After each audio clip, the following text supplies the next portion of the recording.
Hi, I want to share an experience I had with you of a Kentucky Pentecostal preacher being healed.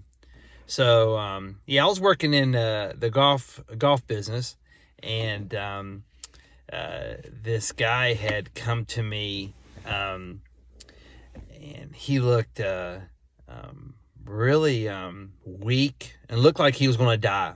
He looked like he didn't have many more breaths to live. And I was like, what's he doing? He's bringing golf clubs to me for me to put grips on, new grips.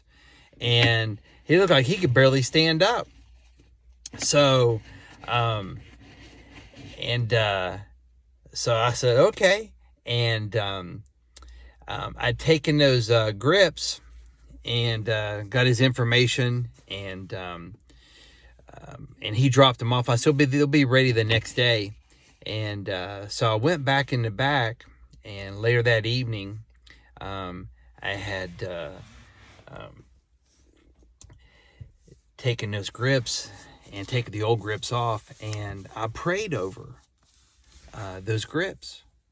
And I said, Lord, when he touches this, he'll be completely made whole. He'll be healed. I'm not sure what was the matter with him. I didn't ask any questions. He's come to me for a service, so, and which was kind of strange. Sometimes the Lord works in mysterious ways, so I didn't ask any questions.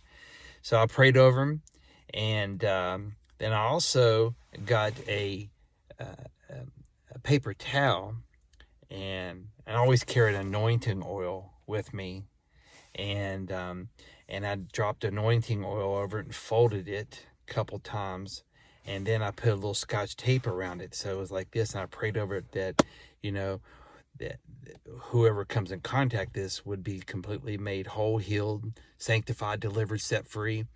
And so next day he shows up again, and I didn't say anything, nothing.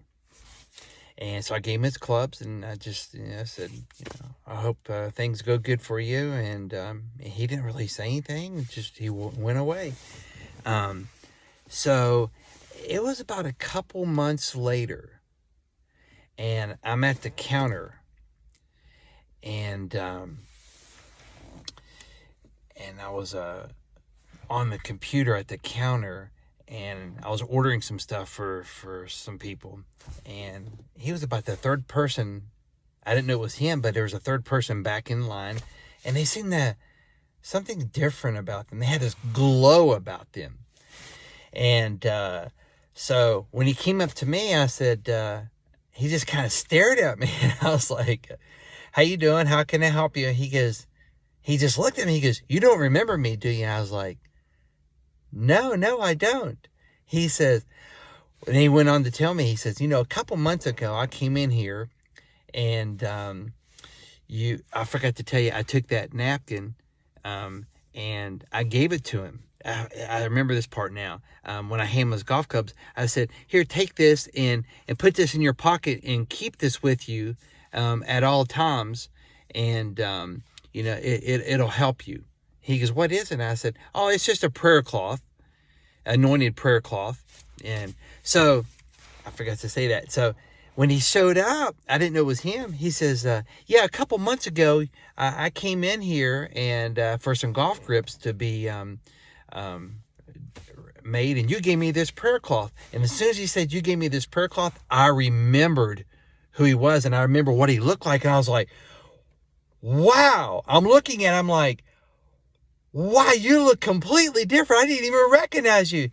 And then he went on to tell me, he said that he was diagnosed with this. First of all, he was a Pentecostal preacher in Kentucky. And he had heard about me. I don't know how or what or when. He never said anything. I had prayed for a few people, I guess things get out, so he goes, yeah, I had heard about you. I came and get my grips, and you didn't say anything, and you handed me that prayer cloth. He goes, I was supposed to go back to the doctor the next day. I was doing chemo. And when I went, and they ran some blood tests to see where I'm not sure if I understand a whole lot about doctor stuff. And they said that they did a blood test on him, and they said that He didn't need any more chemo. And they didn't understand what had happened. He was completely healed. He didn't need no more chemo and anything. And he went back, and then he went on to tell me, he said, there were several people in his church who were diagnosed with the same thing that actually died, that he'd preached at their service, their funeral service. And he went back and told the people in his congregation what had happened. He told them about and I don't know anything about this, and told the people in his congregation what had happened about the prayer cloth. And then he showed up to tell me all this. And I'm like, wow, the Lord sure does work in mysterious ways. Wow. And that's about all I can say now. Wow. Okay. Well, hope this could be a help, and have a great day.